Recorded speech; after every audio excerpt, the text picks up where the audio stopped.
Think we're live. Yeah, I think we are live. Okay, let's do something scary today.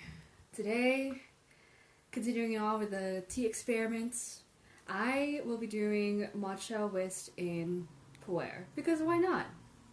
Feeling courageous about it, I guess.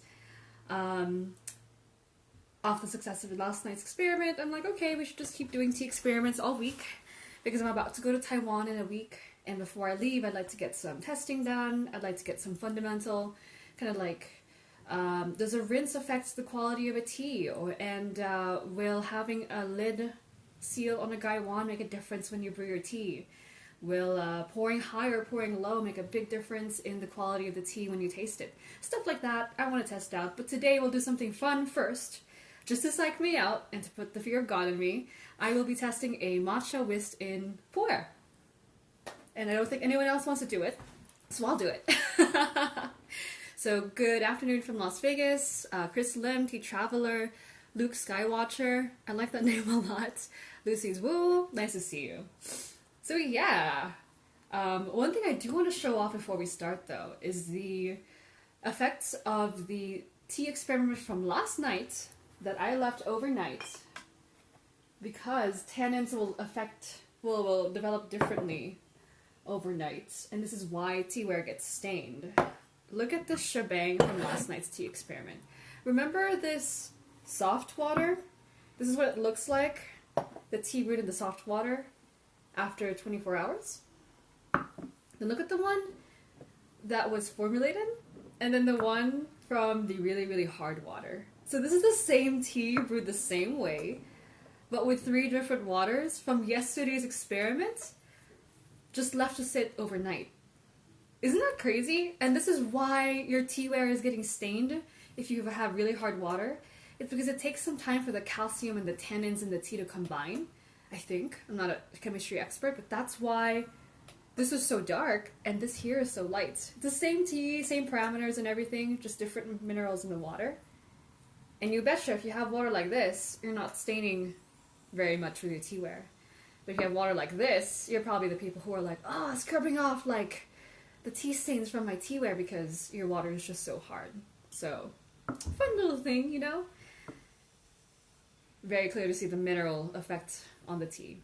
But, enough stalling. Let's go straight to the stuff that I signed up for myself today. Matcha brewed with Pu'erh. So, the matcha I'll be using is the matcha that I've become really familiar with these tests. It's the Uji-Hikari from Taste of Japon. It's a really, really, really good tea. Really smooth, very creamy. Just a really solid tea on its own.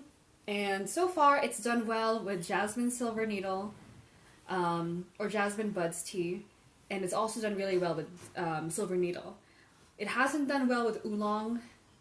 And it hasn't done well with the 3 different kinds of oolong. So the light roast oolong, medium roast oolong, dark roast oolong. All different flavor profiles, but none of them are successful.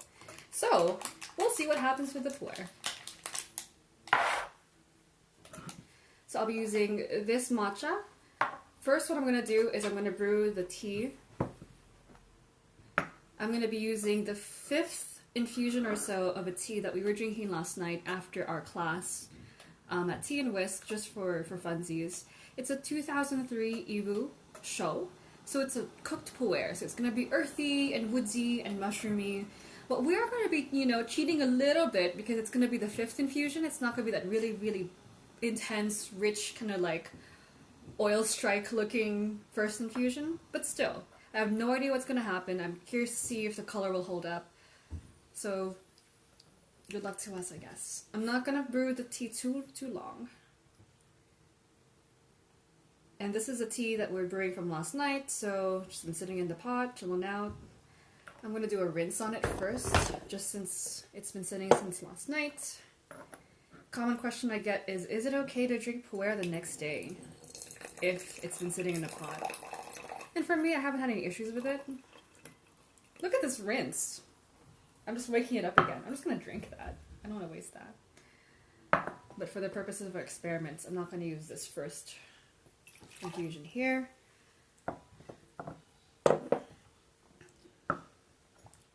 use this one.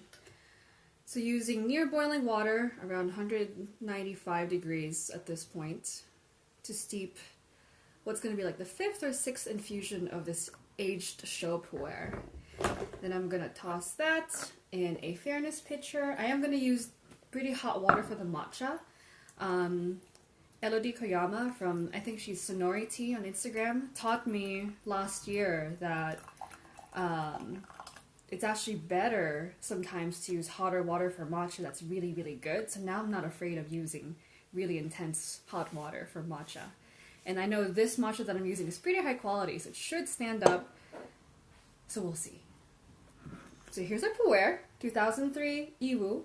Yiwu is a Pu'erh that's very smooth, kind of fruity, really friendly. So I think I'm playing it a little bit safe in terms of the Shou Pu'erh realm, but still. So gotta remember, we're still doing matcha with Pu'erh. And then I'm gonna put this guy in. Hello to Nuev Orden. How's it going, Shiloh? Maddie B20 and Jill Mick. Good afternoon from Vegas, where I'm gonna do this shizzle. Ooh, I forgot to almost preheat my bowl after all the preheating experiments I've been doing. How could I? Consistency is key.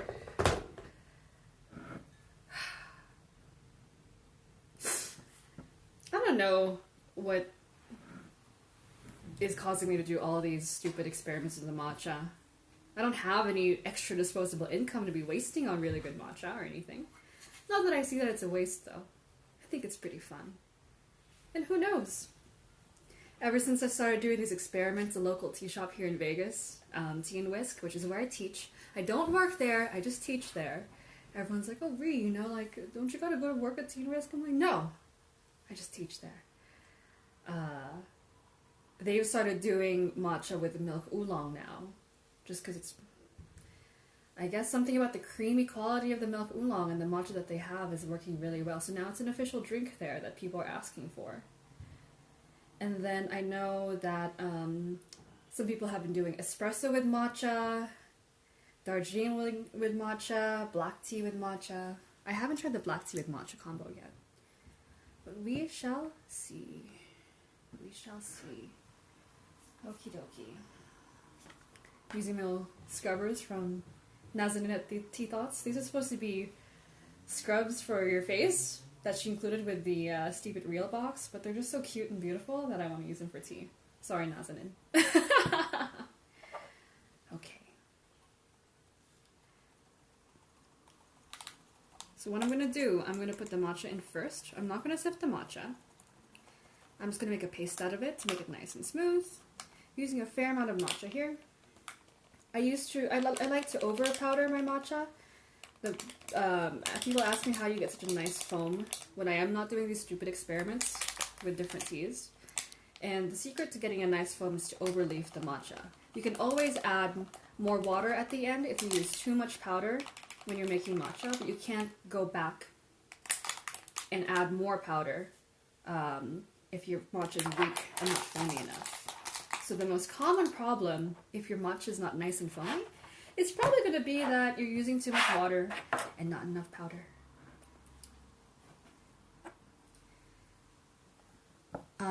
Miriam Gomson, nice to see you. Lucy's Woo, Ree, you are so brave mixing. Don't tell me this right now. You're so brave mixing teas. I would never put Pu'erh and matcha together. Don't tell me this right now when I'm holding the picture. Thanks for being our guinea pig. I should have read that before I started. Lucy, you're welcome. I guess. Oh my god, this color is so weird! It's like the orange Pu'erh mixing with the green. I'm not sure if you see that. It's just odd. It's too late. I'm gonna go for it. So yeah, this Uji matcha is really nice and creamy. It's actually very elegant. I really love this matcha. I don't know why I've chosen it to be my guinea pig for these experiments. It's because I like it so much. It's a friendly matcha. I suspect that some of the matchas that people are using are super umami or super nutty, and that's going to have a different result when they're mixing these teas together. So I'm picking one on purpose that's pretty friendly so that I have more luck with these really stupid experiments. But we'll see. In the future, I can't imagine myself slowing down with these, and I had a really, really good luck mixing a pretty umami-filled matcha with gyokuro. So sometimes taking a risk, something like something that's super umami mixed with something super umami can be really good or really bad, depending. That's weird. But oddly pretty good. So the smell of it is quite matcha forward still. It's pretty earthy, it's pretty sweet though. So I'm actually excited to see how this is going to taste. The color is not that appetizing though. I mean, for how brilliantly green this is, it's become like this muddy, like moss in the Pacific Northwest green, which I guess is not a bad color if you like moss in the Pacific Northwest. Zai Hongcha, nice to see you. Soyuz Chai, nice to see you again. Henrik Pasquale, Travel and Tea. How's it going? I'm about to whisk this Pu'erh and matcha together. Going deeper down the rabbit hole. Oh my god, it's such a weird color! Can I show you this? Am I able to? Yeah, sort of. It's like the pink Pu'erh with the green matcha. It's like, I don't know, Smarties, I guess? Okay.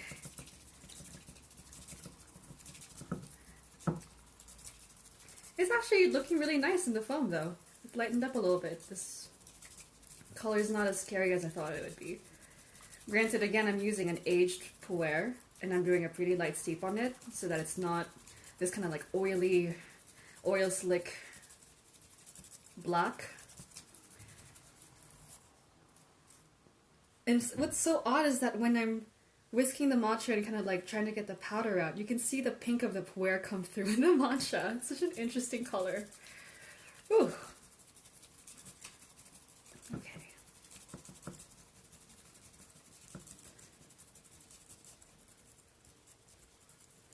Alright. Foam is not bad. It's not great. I usually make a better foam than this when I make matcha, and I use a pretty good amount of powder, but it's a little bit light, but not bad. It's not like the gyokuro experiment that we did where, you know, it just wasn't foaming at all. So this looks pretty good. Let's taste it.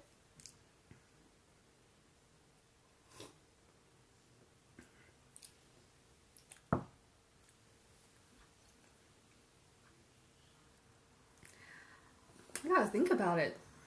It's, you know, on first impression, there's nothing horrific about it. It's actually pretty good. I'm almost like waiting for something bad to happen. But it's pretty good. So to catch you up, I used a 2003 Yiwu Shou Pu'erh, so it's an aged Pu'erh, much sweeter than like something really, really young and punchy, and as you can see, the color is quite light for a Shou Pu'erh because of the age on the tea. And I did a pretty quick steep on it, and this is the 6th infusion of a tea that I've been brewing out already. So maybe that's why it's, you know, a little bit more friendly than I expected. But honestly, there's nothing horrible about it. Now the second sip, I'm not looking for anything fearful anymore. I'm just trying to figure out what's going on. And honestly, it's pretty harmonious. I'm actually pretty shocked that it's okay.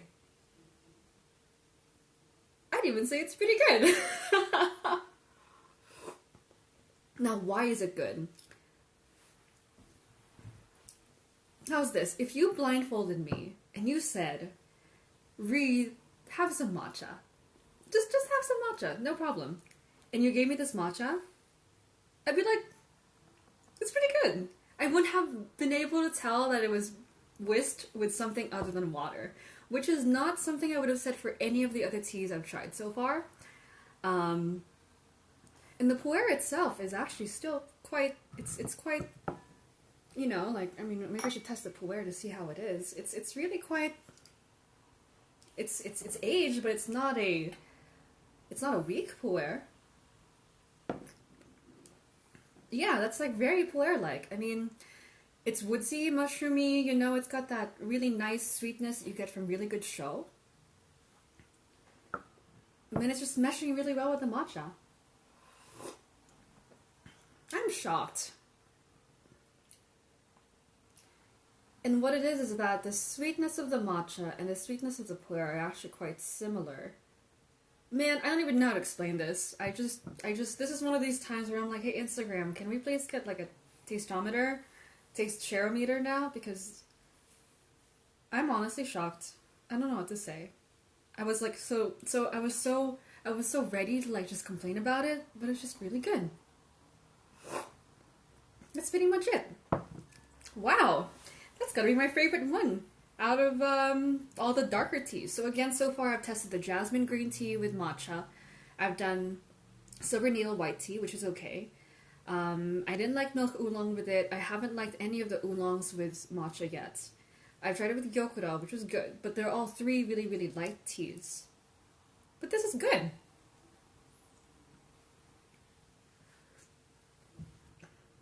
And I'm trying to figure out, why does it work? Something that's so astringent and bitter and like high in grassiness as matcha, in theory, that's why I think I was so scared of testing it out with pu'erh. In theory, the earthiness of the pu'erh and the woodsiness should be clashing with like the bright grassy thing going on with the matcha, but it's just not. And I think this is the kind of experiment that I like to do, or just in general, experiments like this. You can make a guess as to what the result will be, but until you actually try it, you don't really know. And part of why I like doing these ridiculous experiments is because, in theory, most people that I ask on the street who drink tea, you know, first find me someone who drinks tea randomly walking around the streets like we do, you know, wouldn't that be the day? But if I ask them, hey, I want to mix matcha with pu'erh, you want to join me? They'd be like, oh god, that's horrible. That person might be me, actually. Like, why would you do that? That's just, I don't know. Like, sure, dude, like, try it out if you want to, but who knows what okay, like, good luck to you. And even me. But the preconceived notions we have about what something will be versus what they actually are pretty different, because this is really good. I'm gonna go on the record to say that my very first matcha and pu'erh experiment turned out well. The only downside, I think, was the fact that it didn't foam as well. But I do need a new whisk. If anyone wants to share me a new whisk, I've like, you know, kind of been, it's like a 3-year-old whisk now, and it's gone through a lot. But I mean, honestly, it's good. The texture as well. Let's talk about the texture. It's full. It's rich. You get the creaminess from the matcha. And then also, I think good Shou pu'erh, I forgot, was quite creamy. So that combination of the creamy matcha with the creamy Shou is just fine. And the color's not as scary and swampy looking as I thought it would be. So, yeah, I chalked it up to be a good thing. Questions? I'm gonna do another tea after this, because I'm cheating with the aged pu'erh, which is more soft and kind of delicate. I'm going to be using a different pu'erh, which is going to be more oily and earthy, super earthy and super danky, just to see if there is going to be a difference with the matcha. I'm going to dial up the courageousness a little bit. Sonia Ferrer, saludar to you as well. So you try. Next step, if you whisk matcha on gin, will there be a difference? Send me gin first, and then maybe. I've heard of people whisking matcha with soda water. I think, we would like to try, we're at the tea club in Las Vegas, we would like to try whisking matcha with coconut water. I don't see why not. There's so many different things that I'd like to try this experiment out with. I think Curious Imbiber also told me to try using herbals. So herbal, like floral teas like lavender or chamomile, chai with matcha. I think that's fine. And then people have been doing coffee with matcha. I don't see why we need to limit ourselves to what the potential is, because the more that we can branch out and try different things with tea, the more people will see that tea is actually quite versatile, because in the cooking world right now, tea is seen as this very specific product that is only usable in like, okay, you gotta have like the setup, you gotta have the formal ceremony, you gotta have the stuff.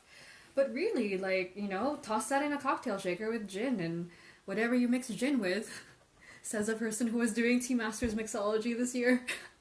I forgot everything I learned about mixology for that competition. But yeah, why not? During that competition, I mixed a sencha sour, which was egg white with lavender, fennel, sencha, matcha, and bell pepper. So that was my weird cocktail, and it actually scored pretty well. So, you know, experimenting's good when it's not scary. Lilac Sabina, hello. Benedetta, nice to see you from Las Vegas. Lucy's Woo, this makes me wonder what matcha would taste like with Crimson Lotus's Altered State Shou Pu'erh. Maybe after a few infusions. I had that tea at Northwest Tea Fest. Lucy, dude, that tea is really intense. I sat down with Glenn and he was like, hey Ree, how's it going? Here's the Altered States. And I'm like, yeah, I've been wanting to try it. And then I took one sip of it and my state was altered. And I was like, oh my god, like, it's exactly what I thought it would be from how you guys were describing it on social media and the website. And I'm like, oh god, like, I can really feel it. That's a crazy tea. Tell me more about it. And he says, oh yeah, that's a 15th infusion. It's dying out now. Yeah. Certainly interesting. Certainly interesting. So yeah, let's dial it up a bit and try one more test of this matcha with a slightly more ambitious Shou Pu'erh.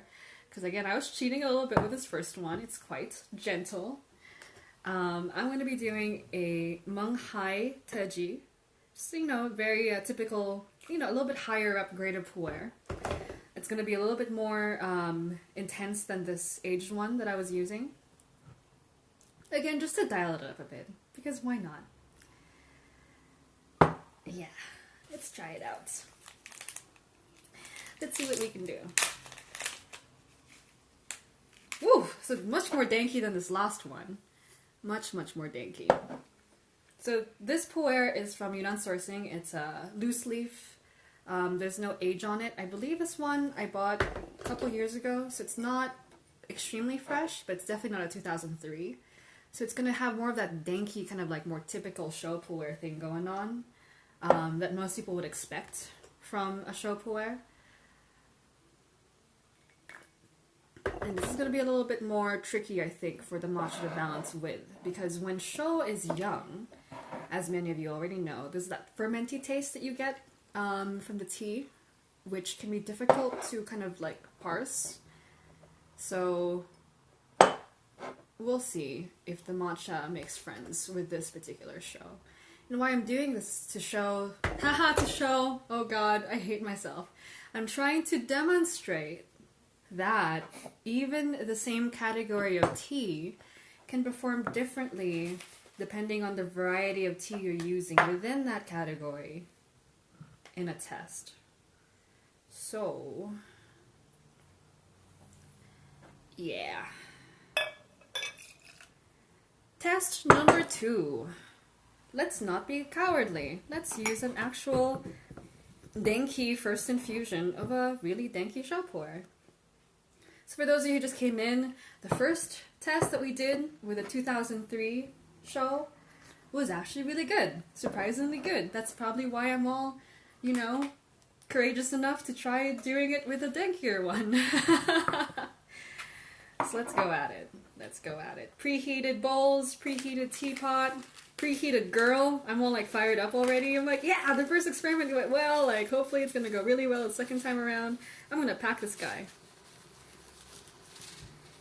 Because failures are more interesting than successes sometimes. Okay. So this is a Shou Pu'erh from Menghai. Just very classic profile that I want to use for this test.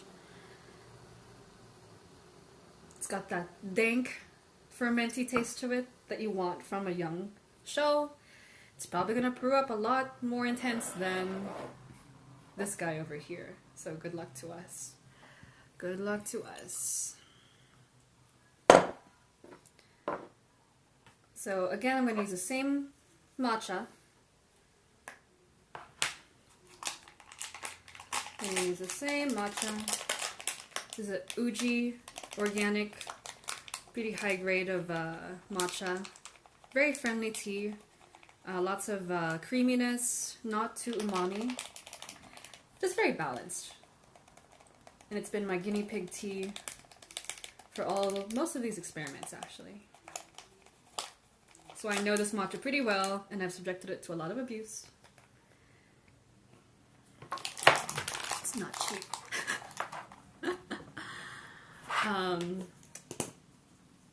Let's see. Lucy's hi with you. Were you there? See, I don't even remember. God, once I had that tea, I don't remember the rest of the day. I remember limping over to Dick's, like at the burger place after Kevin Gascoigne's movie. And I was like, man, questioning my life decisions. Why do I do this? Why am I an introvert doing this extroverted BS?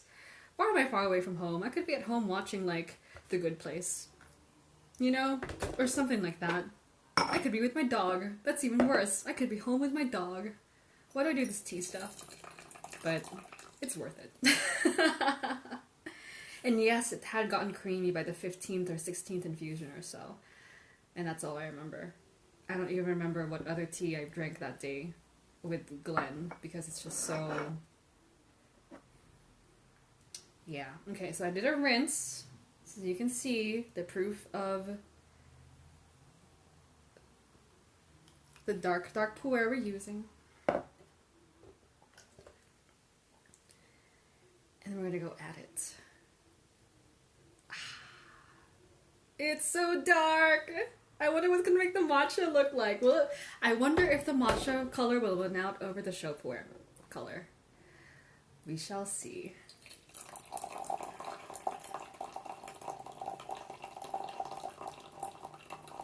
Okay. So I'm doing a pretty strong brew on this first infusion. Wanting to get some courage out. Go big or go home, right? So here's the pu'erh that we're trying out.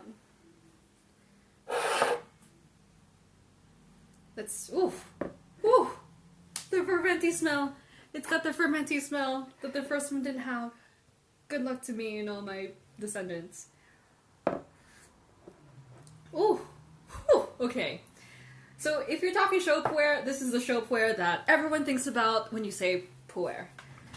This is going to be the classic. Walk in the garden with a compost pile hanging out next to you, pu'erh. So let's go at it. I'm ready. And then I'm going to make a hypothesis. Will the tea color be more pu'erh or matcha? I'm going to guess that the matcha is going to stand up surprisingly well, because I was shocked by how well the green color stayed up with the first test. Now with the second test, it's a darker pu'erh. We'll see.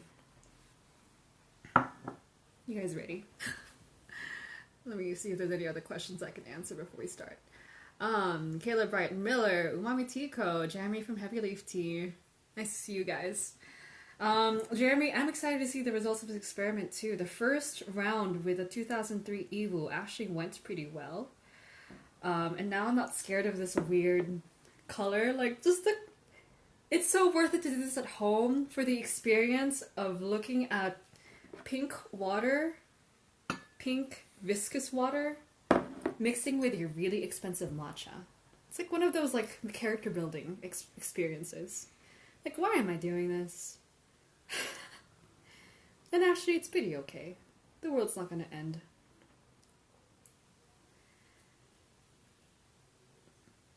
Yeah. Ooh, that's danky. Again, same matcha that I tested with the 2003 Yiwu. This one now is a Menghai Shou, a tippy pu'erh, more fermented than the first one. So going a little bit deeper into the earthy, fermenty profile of pu'erh, of Shou pu'erh. Cooked pu'erh, for those of y'all who don't use Shou. Whatever. We'll see. Anton from Soyuz Chai. Here's a trick to check person for tea snobbery. Ask what that person thinks about post-apocalyptic Lapsang Souchong smoked on tires. If person laughs, not a snob. Hey, did I laugh? It means I'm not a snob. That was a test you're doing for me too. I guess I'm not a snob. But I laugh at everything. So, either they're not a snob or they're just dumb. Like me. Okay. Oh, the color is frightening! I think my hypothesis was wrong. The color is more frightening than the first one.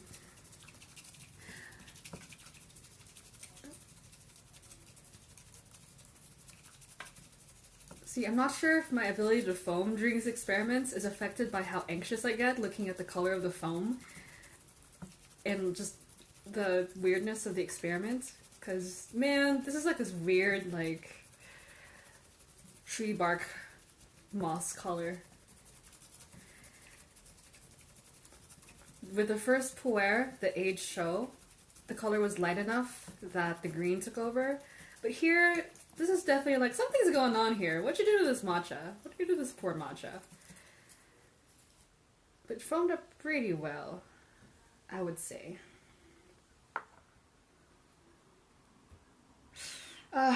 Okay. Alrighty then.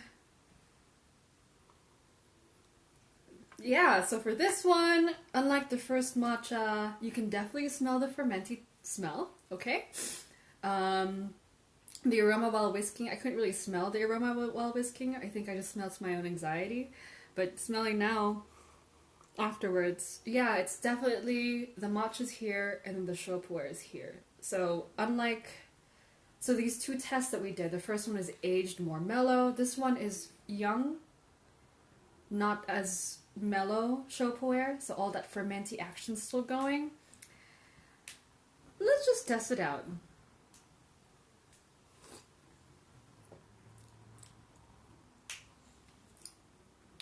That's frightening. That's really frightening. Okay, so... Man, in both cases, the first sip of the Pu'erh matcha experiment I noticed is just very thought-provoking. But they're thought-provoking in different ways. Now this one... This one... How's this? I'm glad that we did the mellow one first, and this more fermenty one second. Because...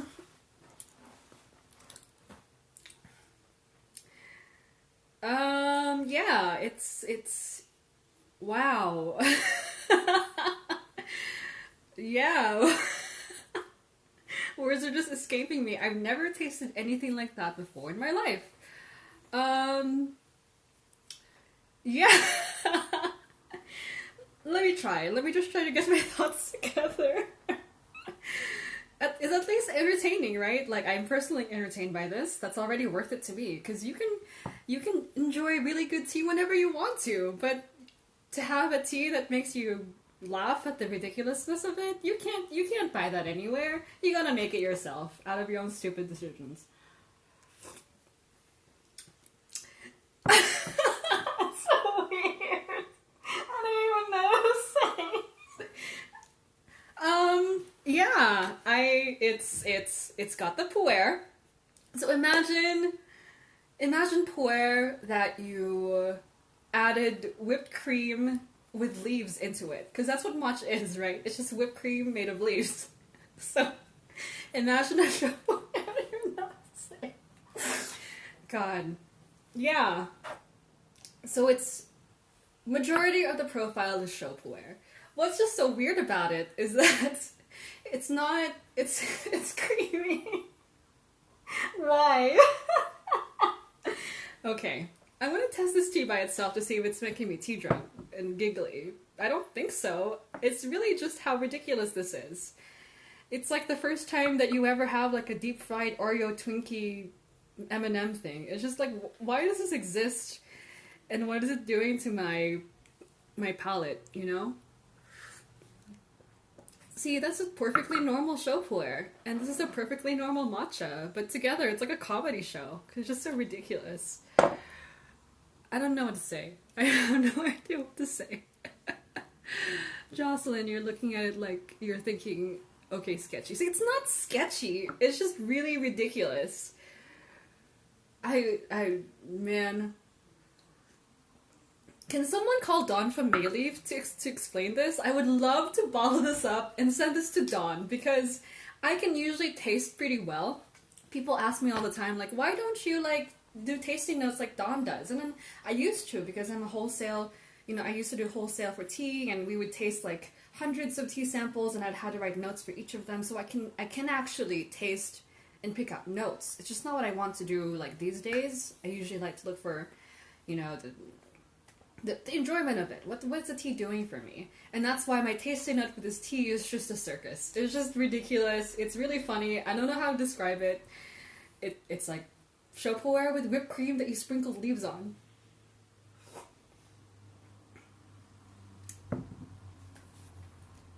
The texture is very interesting, like, it's very interesting.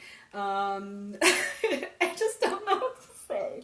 I'm gonna look back at this video and be like, you're just laughing the entire time. But that's what I like about tea, is that sometimes it's these unexpected experiences that otherwise at 4:30 on a Saturday night, I would not be just giggling my tits off like over this bowl of tea if I wasn't doing this stuff, Maybe if you ask me questions, I can answer them for you. Okay. Yeah. This was definitely not the same result as the aged Shou. The aged Shou was good. So that's the thing. Aged Shou gave us a good result. Successful result. It made me happy, and it boosted my ego because, oh, this experiment that I posited went well, I'm such a genius. I'm an innovator. Wonderful, Now everyone's gonna do Pu'erh with matcha. But this here is just so friggin' ridiculous that I think it's better. This is more hilarious to me. And honestly, a better experience for you as a taster, talking now objectively about why we do this.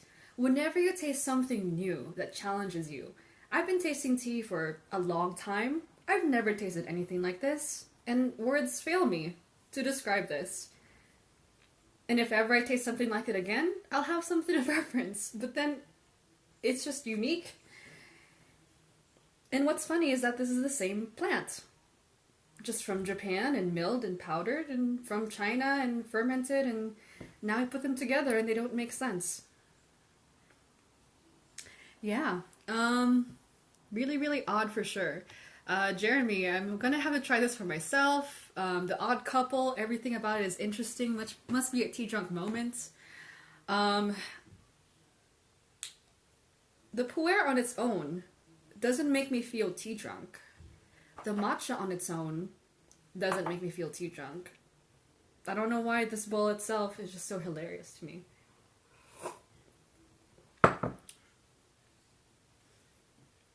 I think I'm gonna try not to. I'm gonna try to keep a straight face and talk about this. I think what's so funny about it is that it's so incredibly matcha. Like, when you think of matcha, it's green, foamy, creamy, sweet with a little bit of bitterness. That's matcha, right? When you drink matcha, that's what you get. Matcha. And then at the same time, it's so incredibly matcha, and then also so incredibly Shou Pu'erh, because it's earthy, fermenty, creamy, and a little bit danky at the same exact time. So it's almost like, those people who can do like makeup on one side of their face, and when they do their performances, they go like, I'm a girl, and then they're gonna go, I'm a dude, and they do the dance like with two sides of them. That's what this tea is. It's just perfectly encapsulating both matcha and Shou Pu'erh at the exact same time, somehow, without truly tasting like either of them. You know what? I'm not even going to try to describe this. This is just a sign from the tea gods that you guys should just try it for yourselves. Yeah. Do I have any regrets? No. I wouldn't trade this for anything. Good tea is great, but you can always get good tea. Tea like this is just interesting. So why did the two experiments end up so differently? Again, the first tea, the aged Shou Pu'erh, when you age Shou, it becomes more soft, more mellow, more creamy. And that's why we were able to get such a kind of like harmonious combination of the matcha and the pu'erh. I'm seeing a trend here that if you can brew your tea a little bit more mellow, it tends to match with the matcha a little bit more. The matcha stands up really, really well to tea, so don't be afraid of the tea overwhelming the matcha. For a long time doing these experiments, I was like, oh, I want to make sure the tea stands out, but usually the matcha is strong enough that it doesn't get lost when you're adding it with a tea or using tea as a base, if you ever are so inclined. So first tea, the aged, mellow, sweet Shou Pu'erh from 2003 was good. Really good. Second one, the not aged, super fermenty, danky Shou Pu'erh. It was stronger. It made the tea look quite frightening, but not as frightening as I thought. Would I say that it tastes bad? You know, I don't think it tastes bad. It's just like nothing I've ever had before. It's actually not bad. I would say the oolong experiments that I did actually tasted bad. This just tastes confused. That's all. Yeah. A girl called Liza, the god of tea, Talia 4444. Hi from Las Vegas. After this live where I tested matcha whisked with pu'erh, I'm gonna have to think about things. It's very, why do I do this? Soyuz Cha, you mean it like someone inviting a metalhead to a retro disco club and then dragging partner to the dance floor. Yes. It's okay. It makes sense on its own, but then it doesn't make sense as a whole. Yeah. Really interesting. I wonder if it is tea drunk, just a combination of the two teas together just are creating some chemical interesting dance in my head to make me giggly. I've never giggled like that on a live before. Just cracking up. I'm gonna regret looking at the video after this is done, but I will. Any questions about these experiments? I just invite you to do it as well. I know that I'm happy to be a guinea pig. I'm happy to try it out for you. But the actual value in doing this is to challenge what we think about tea. And the more that we can rewire the way we think about things, because my assumption is this is going to be bad. Because pu'erh is pu'erh, matcha is matcha. They're meant to be separate. That's why when you read the Instagram story, matcha and pu'erh, that's weird. They're so separate. You've never seen them together. You rarely see them served together. That's why it's just so odd to see them in tandem. But we can break down those preconceived notions about what we can do about tea. It makes us more daring to take risks and to try new things. It's just good practice. And it's really fun. Chris Lim, what matcha did you say this was again?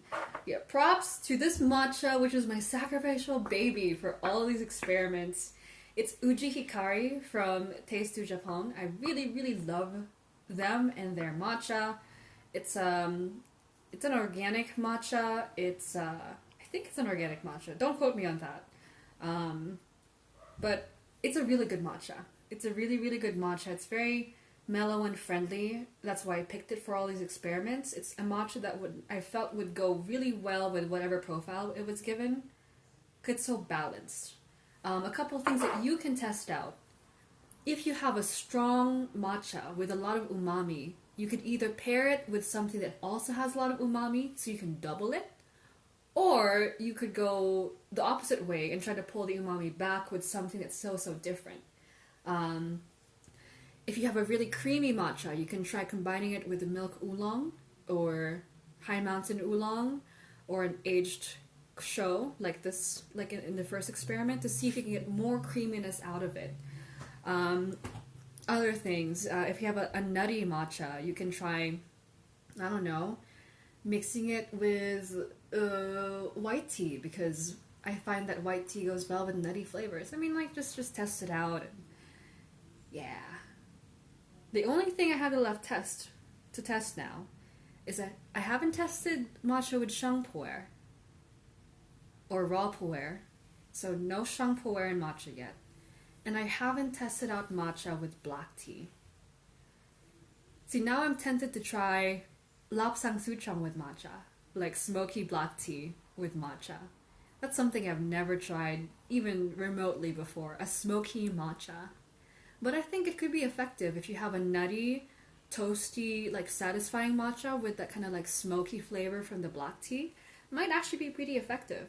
So let me know if you have any, let me know if you have any suggestions on what to do. So, yeah. Can't believe I've gone this far. It's like when you're on a really difficult hike, you're like, man, there's no turning back now. Might as well test all the stuff that I have on my list. Yeah. Patas Pollo and Happy Cat Pottery. Mark, it's so nice to see you. It's been a while.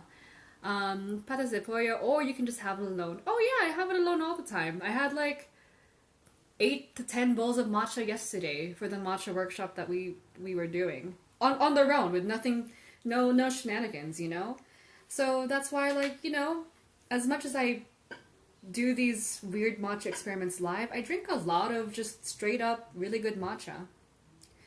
So, poking and prodding it a little bit to see where we can change things up, I think is interesting.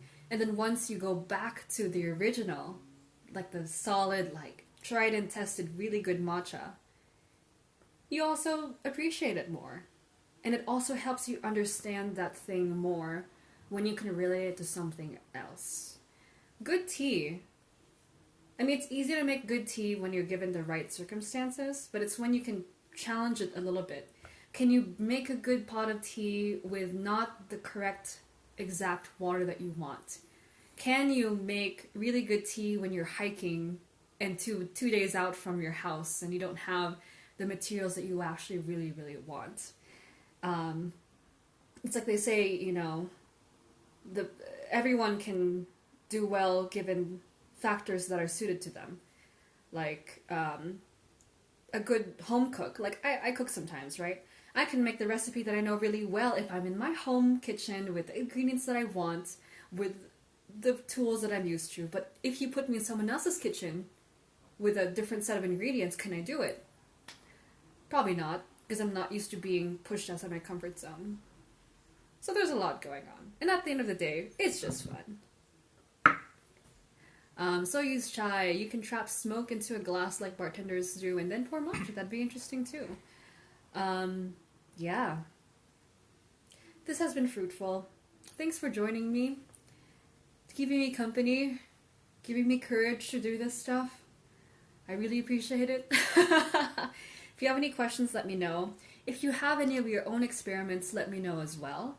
Again, I've been building up a tea Discord for folks who want to be trading experiments and just sharing tea experiences with other folks who don't mind poking and prodding at the tea experience as well.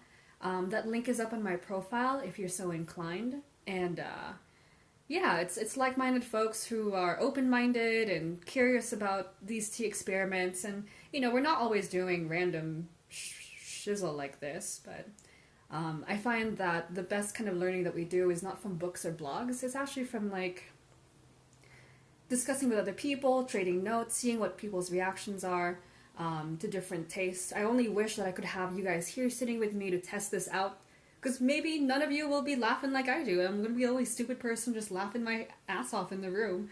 But, we learn better together, basically. So yeah, that's all for today. One more thing. That's all for today, but tomorrow I will be doing another set of experiments, the topic of which is to be decided. I'm going to ask on Instagram stories what fundamentals you'd like to test out. So the preheating experiment was really interesting. The water experiment, which you can still see from the results here, hard water and soft water, This is the kind of stuff that people talk about a lot, like preheating, the way that you pour tea, whether or not you rock the teapot when you pour in. Like, if you rock the teapot in and out, does it make a difference when you taste the tea? those fundamentals I'd like to actually test out more. So I would really enjoy it if you gave me some suggestions about what tea fundamentals you'd like to check out. Because a lot of tea advice gets thrown out without actually being tested, you know? Ask your tea teacher, like, the preheating thing. Have you ever done a side-by-side? Like, have you side-by-side tested a preheated gaiwan and a non-preheated gaiwan with the same tea, same time, same temperature, and done it side-by-side? Probably not, because a lot of tea advice just gets repeated and repeated without it being tested. And that's okay, because a lot of them are intuitive, a lot of the advice is intuitive, but I also want to test it so that when we actually discuss, like, hey dude, preheat! You gotta preheat, dude! It's not just out of the respect for the tea gods and what they told us, it's because we actually experienced it ourselves. So please let me know what topics you'd like to test out. I'm gonna have a list of topics that I want to test out, and I invite you to do these experiments with me too. I'll be doing them all the way through to next week at 4 p.m. PST until I go to Taiwan, just to get all of my experimenting out before I had to fly to a different country again and be away from my tea table. So see you tomorrow, if you're going to be here at 4 p.m. PST, up until Friday of next week, doing stupid shit like this, with hot water and leaves. Okay, toodles! Have a really, really nice weekend. I really appreciate it. Thank you so, so much. Goodbye from Las Vegas.